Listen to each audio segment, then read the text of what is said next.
Hello everybody and welcome here to the Wine with Jimmy channel. Thank you so much for clicking by. This is a channel dedicated to wine enjoyment. So here we have a video that's looking at the Val de Loire, the Loire Valley in north to northwest France.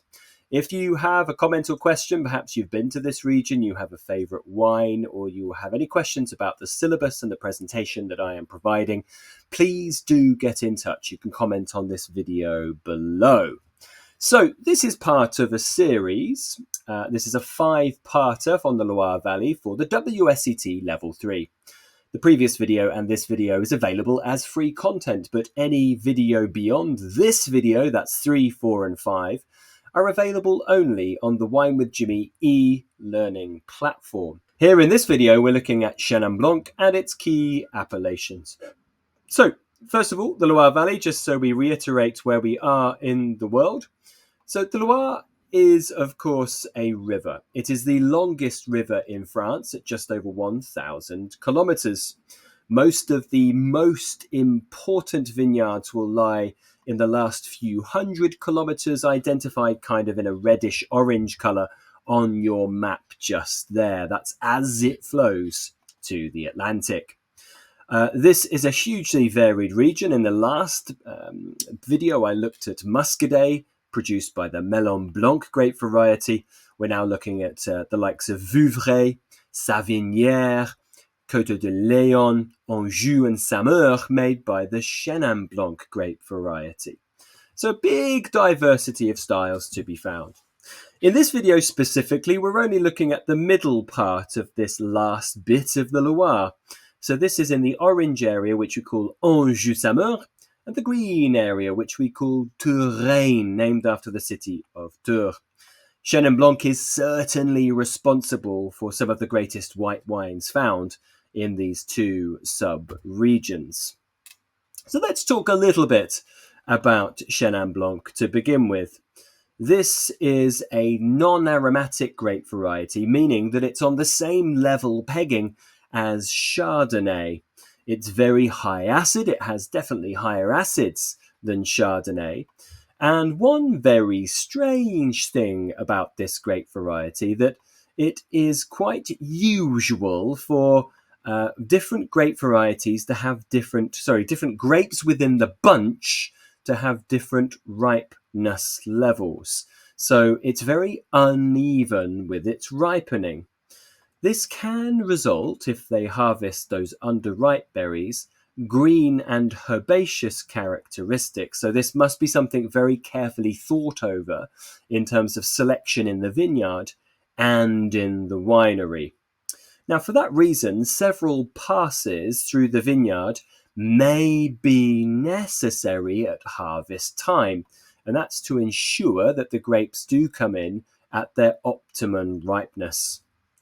Chenin Blanc here can be made in dry to sweet expressions, still to sparkling.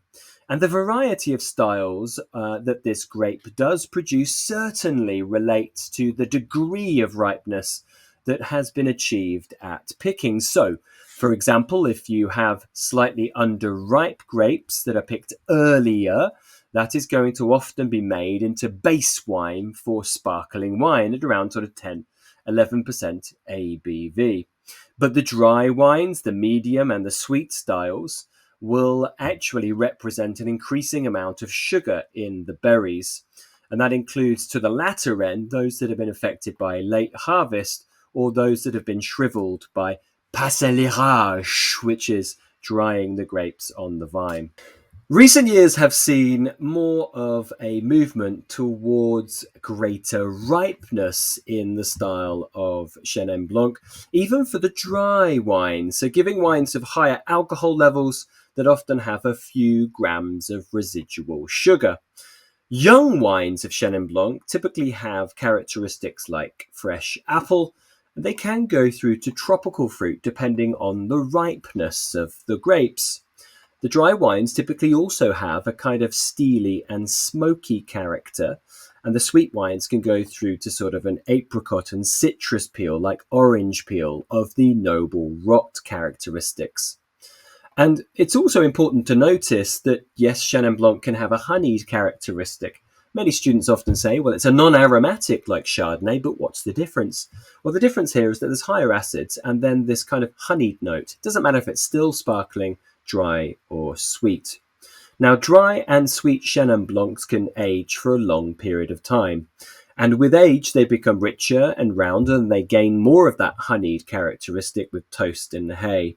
And they certainly balance the acidity that you can find as well. So let's look at the areas where we find Chenin Blanc. Certainly climate and geology can both have an important influence on the style of Chenin Blanc wines. And really, as a result, there are clear differences between the wines made across the Loire Valley. Vouvray, located on the east side of the city of Tours, makes both still and sparkling Chenin Blanc wines. The still wines range from dry, in classic expression, towards a lusciously sweet, depending on the vintage. The cool climate and more clay-based soils here mean that Vouvray tends to be light to medium-bodied, with fresh fruits and floral notes. You often don't find oak as a component with the Vouvray wines. That being said, there are some top producers like the bottle you have on the left-hand side, which is Domaine Hewitt, and their famous wine Le Haut Lieu, which is one of their single sites along things like Clos de Bourg, for example. Across in Anjou-Saumur, we have the AOC Saumur.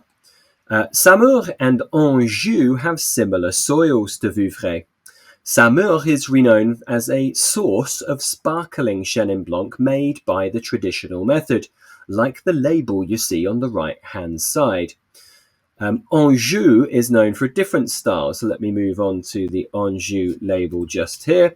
This is more famous for dry wines, and that sometimes can be aged in new oak. And here you'll see Anjou Blanc on the right-hand side. Then there's the small but very famous AOC of Savennières. Savennières, along with Coteaux du Layon, are located towards the west of Anjou-Saumur. This is relatively warm and it's quite dry compared to Touraine, and this leads to wines that are more medium to full-bodied and less floral. Savennières certainly produces the fullest expressions of dry Chenin Blanc.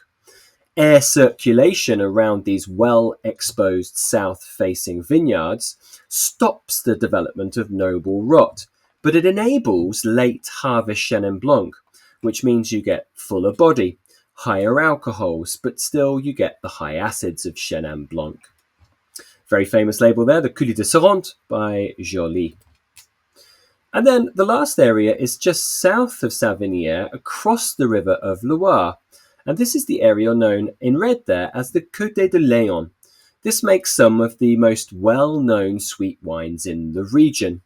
The appellation itself is located in the sheltered valley of the river Layon. And this is just to the south of the Loire. You'll see the Layon is the blue river there running into the Loire. This is a hotspot for noble rot. The two most favoured sites are the Coteaux du Chaume and Bonnezeaux. They both have their own appellations and rank amongst the greatest sweet wines of the world. You'll see a Coteaux du Chaume label on the right-hand side.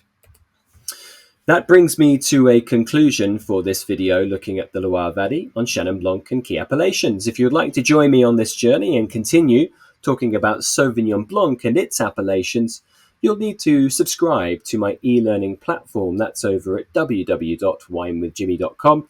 It's where we find my e-learning platform, so please go across there and you'll be able to sign up for all that exclusive video content and much, much more.